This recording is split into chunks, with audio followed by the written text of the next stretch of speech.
name is Dele Alake, bro. Um, I'm the Nigerian representative for BIC Consultants, and I'm here to do a quick presentation on the DSS as regards the setup or the new setup of the the Center of Excellence. The DSS NMRDSS is Nigerian Mineral Resource Decision Support System. It's a system that has been integrated with a lot of data set, available data set, starting from geological data, geochemical data, geophysical data, and socioeconomic data, infrastructural data, metadata, different information, research, publications, published journals, unpublished journals, data from the Mines Inspectorate, data from the MCO, and different other economic data, amongst other data. Now, this system has a robust capacity to be able to engage any form of data set that is available within the complex of the mining sector.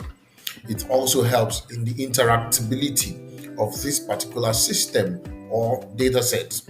Now, in the NMRDSS, it has the front end and it has the back end. The front end is the side where every individual can access through the internet. And the back end is where the Center of Excellence, the members of the Center of Excellence sit to be able to upload new data, give clarifications as regards the accessibility, give approvals, where these data have to be monetized or probably charged. It will be regulated within this particular complex. There are more information within the complex of the backend, which helps the DSS to be robust enough to allow inflow of data and the control that is needed. This particular DSS program is aimed at serving as the strong link or interlink between or amongst all different sects of the ministry, meaning the agencies and departments. If well managed, it means if all data come from all the resource centers, which is the department and agencies all across the ministry, it will be managed by this center of excellence to be able to give credible information. For example, creating a one-stop shop or a technical backend for the ministry, where when you need particular information, specifics, you can approach this particular program or the DSS or the Center of Excellence, and they are able to use the available information to actually guide and give you good potentiality in the mining sector. Now, this system was created to actually is expandable to be able to include, afford, and allow more inflow of necessary data. If properly managed, the storage system is also good enough and open enough to be able to serve for a number of years. In this quick presentation, I'll be discussing on the front end, which is available at the moment on our web portal, miningdecision.minesandsteel.gov.ng /NMRDSS/. So if you look at the screen right now, we have the ship Nigeria and definitely the globe. And then here has been highlighted as where our focus is. It has a pan by the right and some by the left. So by the right, I'm going to start with the layer list. The layer list talking about the geoeconomic data, mineral occurrences done by the NGSA, referred to them, buying centers, mine sites, mining mineral licenses, restricted area, documents, special documents, published documents, unpublished document, topography, road, rails, network, airports, power station, transmission, and district, and what have you. The country at large was, of course, graded as a special data. The geology, faults, the maps available, the high resolution geophysics, for example, which is being done by Excalibur, and the low resolution geophysics, which was already done by Fulgro. The demographs of different areas, which is the social data, talking about the employment, unemployment, literacy level, social data in general can come in here, and which is already available as far as we've gotten. There is the land use, land cover using the Sentinel image, and you have the environmental data. This is still expandable for as much data we're able to lay our hands on, and it's available. But we also have the background maps. The background maps is reflective of what you want to do and how you want to impose the information you have, maybe from the layers into the background to be able to have a reflection, ranging from the land use or land cover, radiometric data, that is the ten array images, you have the terrain with labels, TMI, total magnetic intensity, you have the imagery, which works with different shades of interpretation within the complex of your interpretation. Also, we could add more data, which is open to adding more data maybe from your side, and there are some more data, economic data, URL data, geological data could be added in details.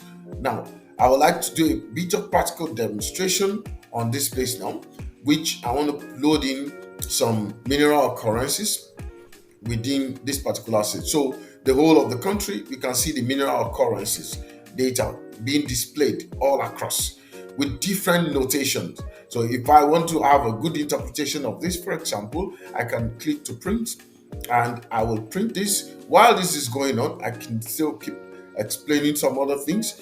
We can put the buying centers. You can see all the buying centers. You can get the grid coordinates of this place from this particular cursor, which is moving, interactable, to know exactly where these points are.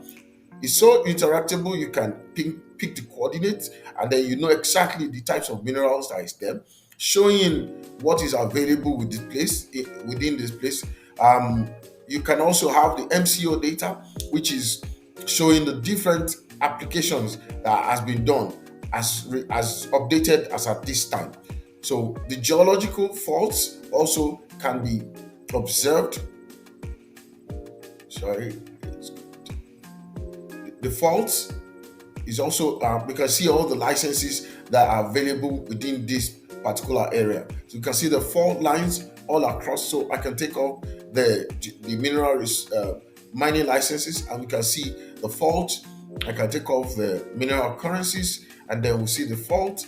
And then I want to see the geological map.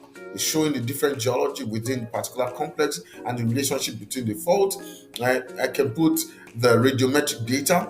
If certain minerals are probably aligned with radiometry, maybe potassium rich or thorium rich, or the general ternary image. So it will reflect what you have within this particular place. The potassium rich, high resolution, this is the available data within this particular complex, which is just being gathered and is still ongoing.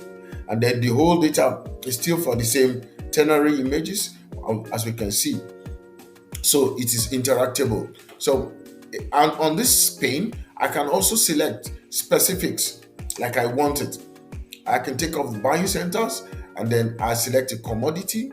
Maybe I'll select precious metals all across, and take off the faults, and I'll take off the radiometric, and also the low resolution radiometric. So these are all the selected precious metals on the screen: gold, platinum, and silver. So when I select this, I can always also select the corridor where I want to walk with it. I can select it by state. For example, I select the state and the district that I want to show. It's showing all the states and district. I can add infrastructure.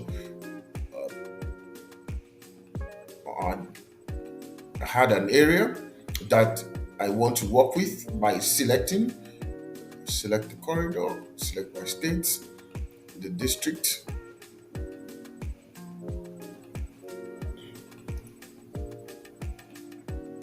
Okay, so then I can add an area based on what I want to see.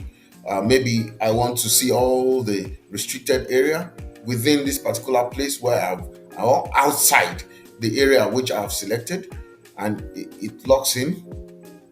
Okay, so all the restricted area outside this particular region, which I've selected, is shown on the screen. And as we can see, so I can also select more corridors. I can alight and choose other commodities within these particular places, and then it's interactable. And details will be, of course, I learned by this Center of Excellence people who will be able to actually teach and launch this program. So thank you very much.